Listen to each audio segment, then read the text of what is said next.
Hello friends, यदि आपके बच्चे बार बार खराब हो रहे हैं और आपको बच्चा नहीं मिल पा रहा है, यानी कि फुल टर्म प्रेगनेंसी तक आप नहीं पहुंच पा रहे हैं, तो क्या इसका इलाज दूरबीन से हो सकता है? जी हाँ, मैं doctor Sushila Saini, gynaecologist, obstetrician and gynae laparoscopic surgeon, आज आपको रिकरेंट प्रेगनेंसी लॉसेस में what is the role of laparoscopic surgery और हिस्टेरोस्कोपिक सर्जरी, यानी कि अगर बार बार बच्चे खराब होने में दूरबीन से उन्हें कैसे ठीक किया जा सकता है। जो सबसे कॉमन समस्या आती है वो है सेप्टम यूट्रस की, यानी बच्चेदानी के अंदर पर्दा होना। यदि आपके बच्चेदानी के अंदर पर्दा है तो बच्चा खराब होता है। बहुत से केसेस में नहीं भी होता है, बट 50-60% केसेस में अबॉर्शन के चांसेस बढ़ जाते हैं। यदि आपके बार बार बच्चे खराब होते हैं और बच्चेदानी के अंदर पर्दा पाया गया है तो दूरबीन द्वारा, यानी कि हिस्टेरोस्कोपिक सर्जरी के द्वारा उस पर्दे को लेजर से हटा दिया जाता है और बच्चेदानी का अंदर का एरिया डबल हो जाता है, क्योंकि पर्दे की वजह से आधा आधा दो हिस्सों में डिवाइड हो रखा होता है। पर्दा हटाने के बाद नॉर्मलाइजेशन हो जाता है और बच्चे को आराम से बढ़ने की जगह मिलती है और अबॉर्शन नहीं होता है। दूसरा कारण होता है यूनिकॉर्नुएट यूट्रस, यानी कि बच्चेदानी का एक साइड का हिस्सा बना और एक साइड का हिस्सा नहीं बना, और जिस साइड का हिस्सा बना वो हिस्सा छोटा होने के कारण कई बार अबॉर्शन का कारण बन सकते हैं। ऐसी स्थिति में हिस्टेरोस्कोपिक मेट्रोप्लास्टी की जाती है, यानी कि बच्चेदानी का अंदर से साइज बढ़ाया जाता है और उसके बाद में अबॉर्शन के चांसेस काफी कम हो जाते हैं। तीसरा कारण होता है कि बाइकॉर्नुएट यूट्रस, यानी कि दोनों तरफ के यूट्रस बने तो हैं लेकिन वो जुड़े नहीं है।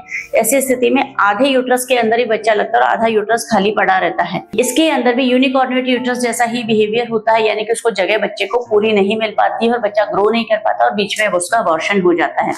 तो ऐसी स्थिति में पेट में दूरबीन डालकर लेप्रोस्कोपी द्वारा यूट्रस मेट्रोप्लास्टी की जाती है, यानी दोनों बच्चेदानी को जोड़कर एक बनाई जाती है, जिससे कि अंदर का स्पेस बढ़ जाता है और नॉर्मल प्रेगनेंसी हो पाती है और बच्चा नॉर्मल डिलीवर हो पाता है, जिससे कि नॉर्मल प्रेगनेंसी हो पाती है और आगे चलकर आपको फुल टर्म प्रेगनेंसी से एक नॉर्मल बच्चा डिलीवर हो पाता है। चौथा कारण हो सकता है कि आपका बच्चेदानी का मुंह कमजोर हो, यानी कि सर्वाइकल इनकॉम्पिटेंस हो। सर्वाइकल इनकॉम्पिटेंस के कारण दूसरे तीसरे महीने के बाद जैसे ही बच्चे का वजन बढ़ने लगता है तो बच्चेदानी का मुंह खुलने लग जाता है और बच्चा बिना दर्दों के ही बच्चेदानी से बाहर निकल जाता है। यानी कि यदि आपके चौथे पांचवें महीने में पेनलेस अबॉर्शंस हो रहे हैं, यानी बिना दर्दों के डिलीवरी हो जाती है, यानी कि आपके बच्चेदानी का मुंह कमजोर है, यानी कि सर्वाइकल इनकॉम्पिटेंस है। और सर्वाइकल इनकॉम्पिटेंस का सबसे परफेक्ट ट्रीटमेंट है लेप्रोस्कोपिक एनसक्लाज, यानी कि पेट के अंदर दूरबीन डालकर बच्चेदानी के मुंह के ऊपरी हिस्से पर, यानी कि ये अंदरूनी हिस्सा, ये बाहर वाला हिस्सा, तो इस अंदरूनी हिस्से पर टेप लगा दी जाती है, गांठ लगाकर उसको बांध दिया जाता है, जिससे कि बच्चा नीचे नहीं निकल पाता है, क्योंकि बच्चेदानी का मुंह परमानेंटली बंद हो गया है और अब वो बाहर नहीं निकल सकता। जब 9वां महीना लग जाता है तो नीचे से उस टेप को कट कर दिया जाता है और फिर आपकी नॉर्मल डिलीवरी हो पाती है। और यदि आपको भविष्य में भी बच्चे चाहिए तो आप सिजेरियन डिलीवरी द्वारा बच्चा डिलीवर आउट करा सकते हैं और वो टेप वहीं पड़ी रहती है, जिससे कि अगली प्रेगनेंसी में आपको दोबारा टेप लगवाने की जरूरत नहीं पड़ती है।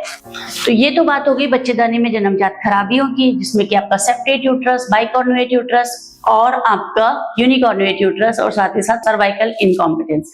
इसके अलावा एंडोमेट्रियोसिस हो सकता है, फाइब्रॉइड हो सकता है और इसके अलावा यूट्राइन पॉलिप हो सकता है। इन सब का भी दूरबीन से ही इलाज संभव होता है। एंडोमेट्रियोसिस की सर्जरी दूरबीन से जो की जाती है बहुत सक्सेसफुल होती है। फाइब्रॉइड का भी ट्रीटमेंट हम 3D लेप्रोस्कोपी से अच्छे से कर पाते हैं और हिस्टेरोस्कोपी द्वारा पॉलिप को निकाल दिया जाता है।